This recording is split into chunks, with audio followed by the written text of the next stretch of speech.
Every day you put your life on the line to protect and serve. Who's protecting you? United Badges Insurance Services operates as a dedicated resource for the first responder public safety community. Serving thousands of first responders, United Badges offers a wide range of products including commercial insurance, group accident and health insurance, and personal insurance such as auto, home, renters, rental properties, vacation properties, boat, motorcycle, RVs, flood, and umbrella. United Badges serves active and retired public safety personnel, public safety agencies, public safety associations, public safety support businesses, and public safety families and friends. Experience the United Badges difference. Call 800-566-5990 or visit unitedbadges.com to request your free insurance quote today. United Badges Insurance Services is a proud strategic partner of the Florida Deputy Sheriff's Association. Applicants are individually underwritten by each respective insurance carrier and subject to insurance policy terms and conditions. Not available in all states. Promotional material for descriptive purposes only. SaferWatch and law enforcement. SaferWatch is a powerful tool that enhances public safety by improving communication between law enforcement and the community it serves. Through the SaferWatch platform, agencies can send real-time emergency and non-emergency alerts, keeping residents and visitors informed about critical incidents, safety advisories, and community updates. Additionally, SaferWatch allows the public to report crime tips, suspicious activities, and threats, providing law enforcement with valuable intelligence. SaferWatch tips have led to the prevention of school shootings, stopped sexual predators, caught wanted fugitives and burglary suspects, and has even prevented suicides. This easy-to-use two-way communication tool ensures faster response times and helps protect the community proactively. By empowering both citizens and law enforcement, SaferWatch fosters a safer, more connected community. For more information, visit saferwatchapp.com or download the free SaferWatch app on iOS or Android. Welcome to The Tactical Pause, the official podcast of the Florida Deputy Sheriff's Association. I'm John Creamer, Deputy Executive Director of FDSA. Each episode, I sit down with law enforcement thought leaders to tackle critical issues shaping the future of public safety. Together, we'll explore key topics that empower law enforcement professionals to navigate challenges, lead with confidence, and advance their careers. Take a pause, gain valuable insights, and lead your career with purpose. Thanks for listening. Today's episode is about my friend and mentor, Sergeant Dale Green, who was killed 23 years ago today as of this recording in Tallahassee, Florida. Dale was a sergeant with the Tallahassee Police Department. His story has lessons for leadership, resilience, and the enduring bonds of service. Many of you that are in our listening area know that most of my ties lead back to Tallahassee, and this is one of the biggest ones. So in this podcast, I'd like to honor Dale's life, his service, and talk about some of the lessons learned and how a trauma like this affects all of us, not just his family, but all of us that knew him. We all knew him in a different sleeve, in a different arena, but nonetheless, we knew him and we loved him. So I'm going to read for you a story that I wrote based on the facts and then interject from time to time. And at the end, we'll land this plane, we'll honor Dale, and we'll talk about some of the lessons learned. But please note that Dale Green was probably one of the top 3 men that had an influence in my life about how to be a man of character, how to be a man that was tactically sound at work, and how to be a good father and a good husband. Part 1, setting the scene. Tallahassee in the early 2000s was still a small city with a big heart, the kind of place where everyone seemed connected and where law enforcement carried a personal responsibility for every life in the community. We knew our people, our streets, and we knew each other. But even in a city like that, danger could find its way into an ordinary day, into an ordinary shift. It was in that world that Sergeant Dale Green served, steady, capable, deeply respected. Dale joined the Tallahassee Police Department in 1989 and quickly earned the trust of his peers and the community he served. Whether it's mentoring a young officer or walking into a call that others hesitated to take, Dale led from the front. On November 13th, 2002, he responded to what sounded like another dangerous but familiar call, a home invasion robbery, this time in the 2500 block of Melody Circle. It was the kind of call every officer trains for, knowing it can change everything in a heartbeat. That night it did. Dale was ambushed while doing what he always did, protecting others. Part 2, The Man Behind the Badge. Dale Green was more than a uniform, more than a badge, and more than a title. He was a husband, a father, a friend, and a man of deep faith. When people talk about him, they don't start with his rank or his accomplishments. They talk about his heart. A lot of people don't know this, but Dale came into law enforcement a little later than most. He didn't rush into it. He chose it. And because of that, he brought with him a kind of steady wisdom that only comes from living life a little bit more than the rest of us. He had seen enough of life to know what really mattered: faith, family, and service. And those values showed in the way he wore his badge. Dale joined the Tallahassee Police Department in 1989 after graduating from Florida State University with a degree in criminology. From the beginning, Dale stood out, not because he was loud or demanding, but because of how he carried himself: calm under pressure, steady in his purpose, the kind of person you wanted on your side when things went bad. Dale served in many roles at the Tallahassee Police Department, but one of his proudest was as the sniper team leader on our TAC team. TAC stands for Tactical Apprehension and Control Team, and it's what we called our SWAT team. Dale was methodical, patient, and precise, qualities that defined him both on and off the job. He believed that courage wasn't just about running toward danger, it was about being ready, being disciplined, and protecting others with quiet confidence. Whether Dale was training a rookie, leading his team, or simply listening to a fellow officer who needed a word of encouragement, Dale gave his best every time. He didn't have to raise his voice to lead. People followed him because they trusted him. Outside the job, Dale was the same man: humble, kind, and grounded. He loved his family. He loved his church, and he loved the simple things in life: fishing, camping, music, and time spent with those he loved. His faith wasn't something he spoke about loudly, but it was always there, in how he treated people, how he served, and how he lived. He was, in every sense, the kind of officer and the kind of man we all hope to be. Part 3, The Call and the Ambush. November 13th, 2002. It was cold. It was quiet that evening, and one of the nights that make you thankful for being home and make you thankful for your family. Earlier in the evening, Dale had stopped by his church to visit his wife and sons. He took the time to check in, to smile, to share a few moments of calm with the people he loved the most. While he was there, the police radio came alive. A home invasion robbery had just been dispatched in Dale's area of responsibility. He knew the risks that come with these words. He knew how unpredictable those calls could be and how quickly they could turn dangerous. Still, he did not hesitate. He left his family that night to serve his team and his community, because that's who Dale is. That's who he was. When Dale arrived in the 2500 block of Melody Circle, the neighborhood was still new. It was a quiet subdivision with just a handful of houses, very little street lighting, and very few visible addresses. It was a kind of scene that tested an officer's instincts. Dale and the other officers had to split up on foot and search for the victim's location, relying on their flashlights, their radios, and their training to guide them through the darkness. As Dale searched, he noticed something that didn't feel right. There was a vehicle parked off to the side of a home. Its engine was still running. No one had to point it out. His experience told him what his eyes confirmed: something was wrong. Dale approached cautiously. He took cover behind a large oak tree. He called in the tag number to dispatch, and it was in that moment of calm professionalism that the suspect ambushed Dale. Without warning, without a word, the attack came swift and violent. Dale was struck 4 times, including once in the back of the head.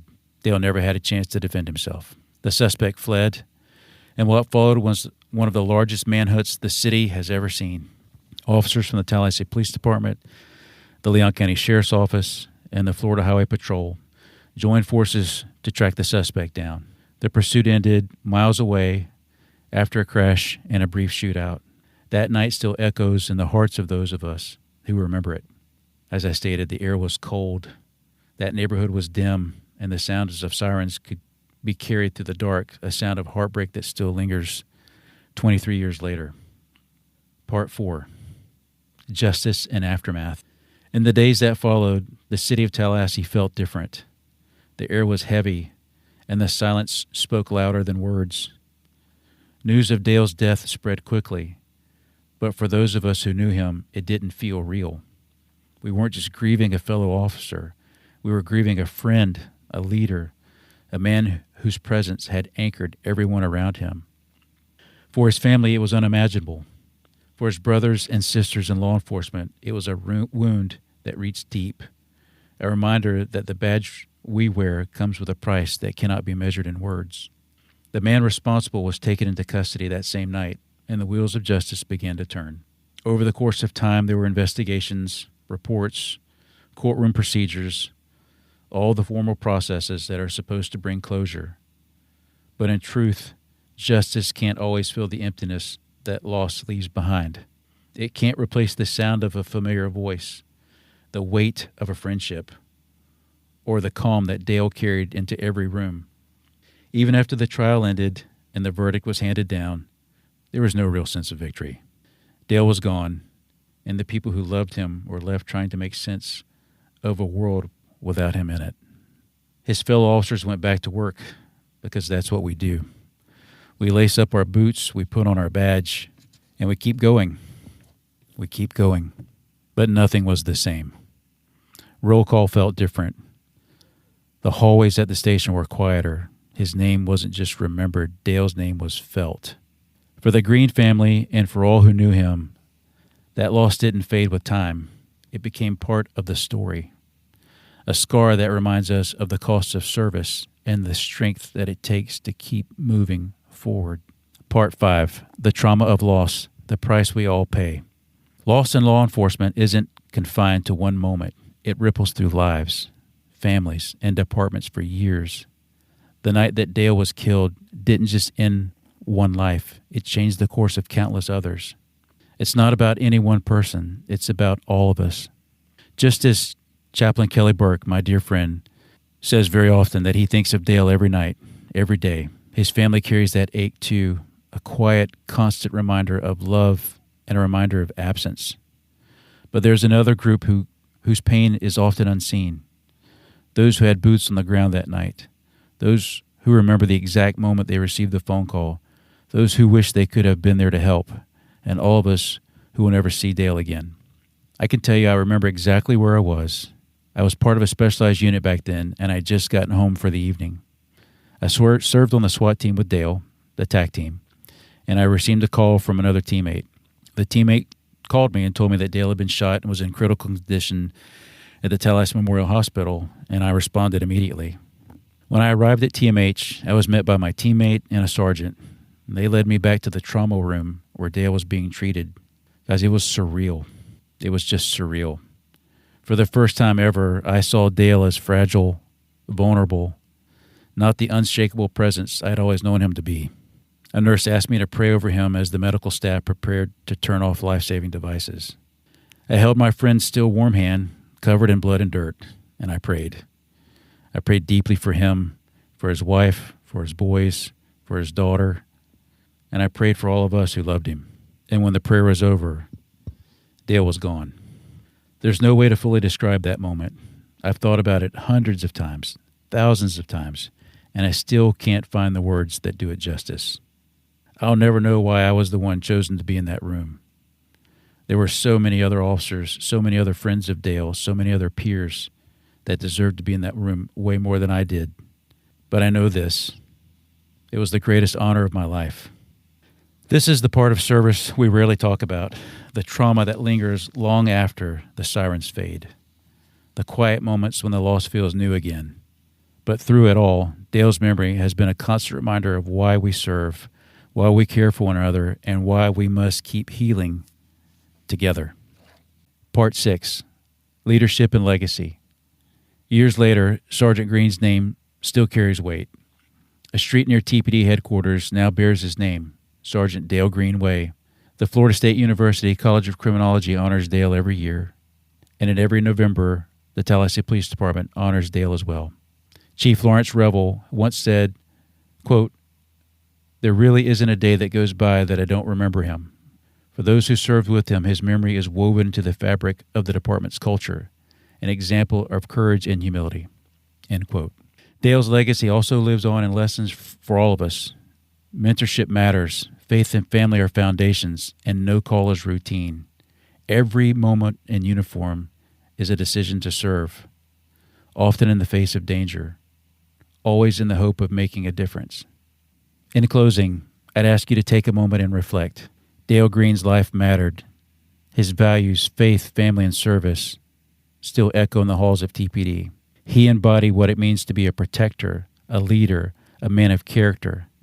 Though his watch ended that night, his influence continues through those who carry his example forward. For me personally, my life was altered that night as everyone was at TPD. And almost every day of the week, I look at the clock unknowingly, and it's 2:55 in the afternoon. That was Dale's ID number. Or I pay for something and it costs $2.55. Or I look over and I see somebody in a vehicle and I think for a second, was that Dale? I think about the conversations we had, the movies we watched, the leadership examples he set. Dale was just a fantastic individual, and he's dearly missed, not just by his work friends and family, but I know his wife, Deb, his boys, his daughter, and his grandchildren that he never got to meet. They miss him dearly, and he's left a legacy, an example for us all to strive to be like. This podcast today was very important to me as an individual. It's also important for the listeners that are in law enforcement. A lot of the themes that we have on this show are about resiliency and about leadership. In the last few days prior to this recording, there's been several law enforcement officers in Florida who were murdered. Their murders aren't just a news story. They leave gaping holes in the lives of the people that worked with them, the people that loved them. They also leave huge ripples, huge unseen ripples in the friends and family and the coworkers. We need to reach out to the survivors and make sure they're okay. We need to help them finish strong. We need to help them find the resources to stay on task. And we need to remind them that it's okay to say, I need a break. I can't come to work today. I'm too consumed with grief, with guilt. I haven't slept. We need to make these things normal. We need to make it okay to say that I'm not okay. And then we, as leaders, need to reaffirm, but you can't stay that way. And let us guide you towards a path of wellness. For more information about Dale, you can visit the Officer Down Memorial page, and you can Google Sergeant Daniel Dale Green. It'll give you some more facts about Dale's life. There's some amazing photographs. Again, Dale was on the sniper team, and he had a pair of custom Danner boots that he made and painted, and they were left by his name on the wall in D.C., and now they're a part of history. You can also learn more about the trauma resources that we offer at fldeputyssheriffs.org. If you click on one of the tabs, it will take you down to a page that can offer you in-the-moment counseling, mid-level counseling, and some long-term counseling. So for our listeners, thank you for helping me honor the life of Dale Green. Thank you for loving a law enforcement officer. Thank you for caring enough to listen to this podcast, and we hope to see you next time on A Tactical Pause. Thank you for listening to The Tactical Pause, the official podcast of the Florida Deputy Sheriffs Association. FDSA proudly serves over 25,000 deputy sheriffs across the state with legal benefits, vital training, and financial assistance in times of need. You can listen to previous episodes at fldeputyssheriffs.org or wherever you get your podcasts. If you've enjoyed the show, please leave us a review and encourage your friends, coworkers, and those in the law enforcement community to listen as well. To learn more about the Florida Deputy Sheriffs Association and how we serve those who serve, visit our website at fldeputyssheriffs.org.